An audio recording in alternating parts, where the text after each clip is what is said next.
and welcome back to Ready to Ride Pilates Horse Riders and to another multitasking session. This one is going to be all based in standing, so hopefully these are exercises that you can do pretty much anywhere at any time. As always, this is a session that will be applicable to anybody who wants to do Pilates, provided that you are fit enough to do these exercises. So we're going to be concentrating on working with lots of different parts of your body all in one go, to see if we can replicate some of the challenges you face on your horse. I have got a resistance band lined up, so get one of those quickly if you need one. Otherwise, a pair of tights or something similar will do absolutely fine if you haven't got a resistance band. So let's get started, and this is possibly going to seem like the easiest exercise on the planet, but it's really not. And we're going to do some walking, and you're going to start off just moving in diagonal pairs of arms and legs. And this does seem really easy, but you'd be amazed at the number of people that struggle with this, because you want to be thinking about your diagonal pairs, but you also want to be thinking about those imaginary ropes that run from your ribs to your pelvis, particularly as your arms get above your head. Those ropes will want to stretch, so try not to allow them to stretch. Then try to think about your pelvic floor and making sure that stays onto floor 3, and then finally make sure that you are breathing. See if you can speed it up a little bit and still keep those key elements, so ropes, pelvic floor, and breathing. Okay, I'm going to make it a little bit harder. I'd like you to go into a lunge position. So one foot in front of the other, it doesn't have to be particularly big, and you're going to go straight off again in your diagonal pairs. Once again, you're thinking about your ropes, particularly as you come over your front leg and your arm is up. Your ropes will want to stretch, keep them from stretching. Think pelvic floor, check your breathing. And also with this one, you need to watch where your headlights are going. So check your headlights are going forwards and backwards, as if they're on a set of tram lines. Okay, let's swap and do the same thing the other way. Straight off. Try not to give yourself too long to think which diagonal pair you're going to use.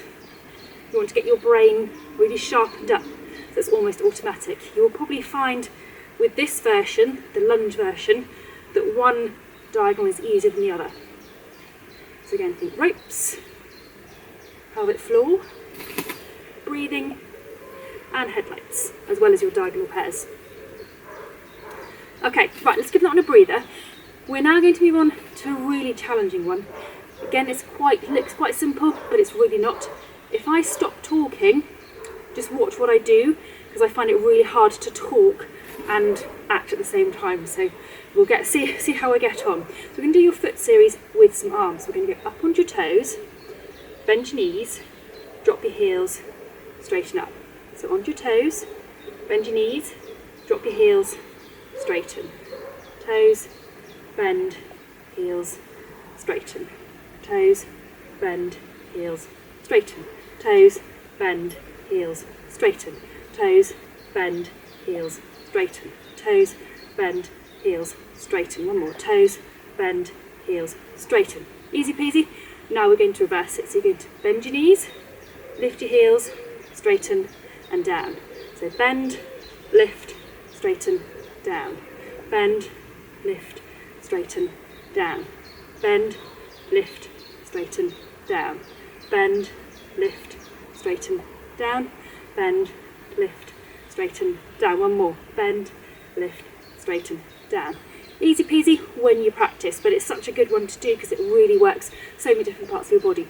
Now, you need to have your resistance band or your pair of tights, it doesn't matter what it is.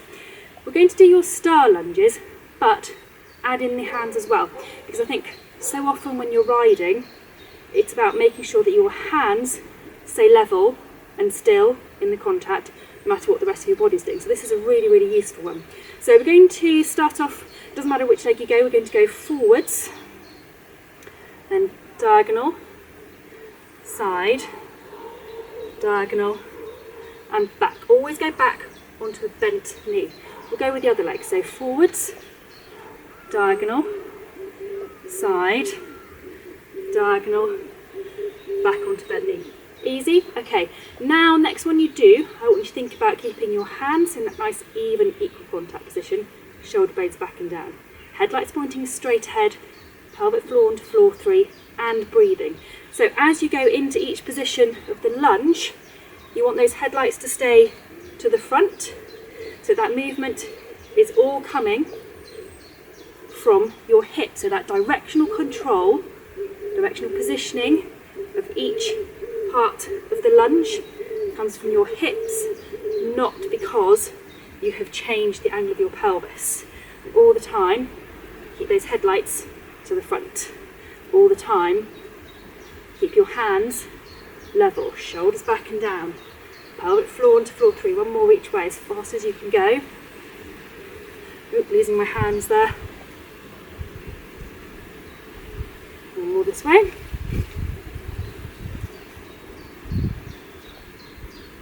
Not so easy when you start to add up the speed. Okay, super. We're now going to move on to an exercise which is particularly good if you are jumping, but it's a really good balance test for anybody that's riding at all, really. So you're going to go onto one leg, then go into a little bit of a squat.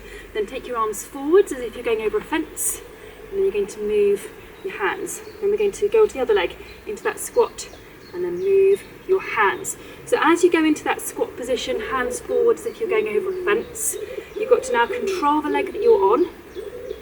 Keep your headlights forwards, keep your knee over your second and third toes. Again, try to keep your hands as you go forwards in that nice, equal, symmetrical contact position. And then as you add in the arm movement, try not to lose the position of your pelvis and your lower leg.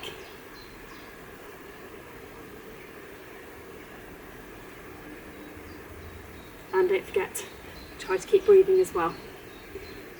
So that's keeping balanced, keeping shoulders level, keeping hands level, pelvis level, knees over toes, one more each way, pelvic floor, breathing. Get your balance before you start, she says. Super job. Okay, right, then we're going to do one more with your band in just a second. So keep hold of it. You can put it down if you want to, but we're going to do it in just a second because it's a good one to finish on. And we're now going to do another lunge-based exercise, but adding a bit more dynamic movement to it. So arms across your chest. You go down into a little bit of a lunge. Go as deep as you feel you want to go. So you can go right down if you want to, if you feel you can control it. Headlights forwards. Turn your shoulders from side to side. Go the other way. So into the dip, turn, turn. Now the aim here is to control your pelvis and your legs so that they don't move. You're in this lunge position, your lower body stays completely still. Your upper body does a nice controlled turn. This is great for lateral work. And try to keep your shoulders level. If you can keep your pelvic floor onto floor 3, you're doing really well. But please make sure you keep breathing. What I find with these more complicated exercises is that people tend to hold their breath because they're concentrating so hard. A bit like when you're doing a dressage test. Okay, one more. Bit of a wobble there. Okay, right, so we're going to finish off with a slightly easier one in terms of the dynamic side of things, but it's quite a good technical one. So I want you to stand onto one leg with your band in your hands.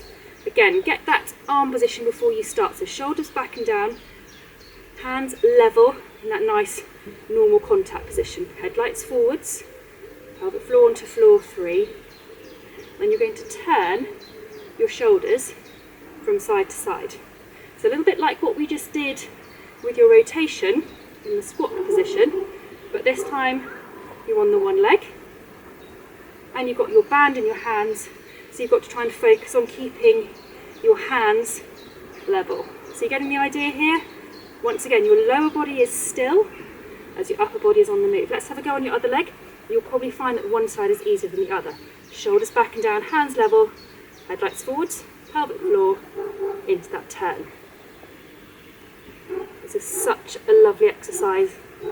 A combination of balance, lower body stability, upper body mobility, but nice light hands. And you can vary this exercise. I'll show you a couple of varieties that you can do with this one.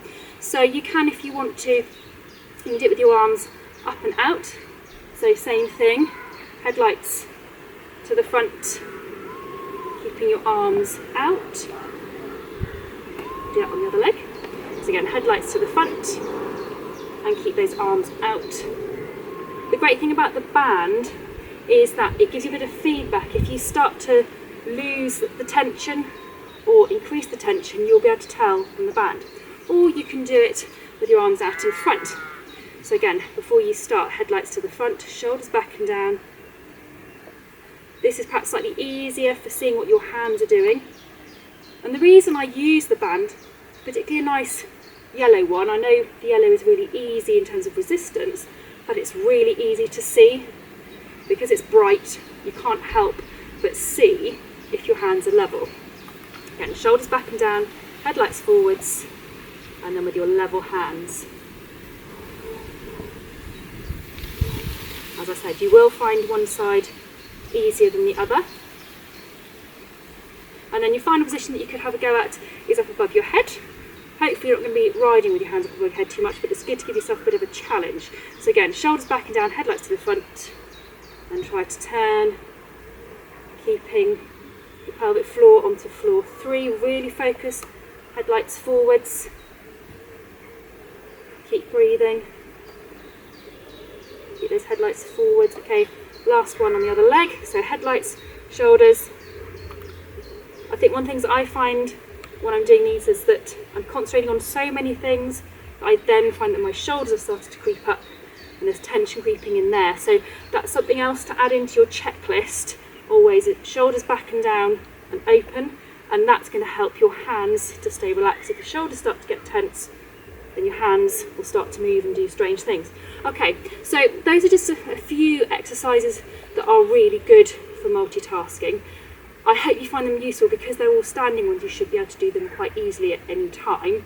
You don't have to do them all in one long list of exercises, but I'm a firm believer that the more you train your brain to do these sorts of coordination challenges, the easier it will be when you get onto the horse. So if you haven't already subscribed to this channel, please do so. But obviously I will keep posting these sessions weekly if I can, and I look forward to seeing you at the next one. Take care and bye bye.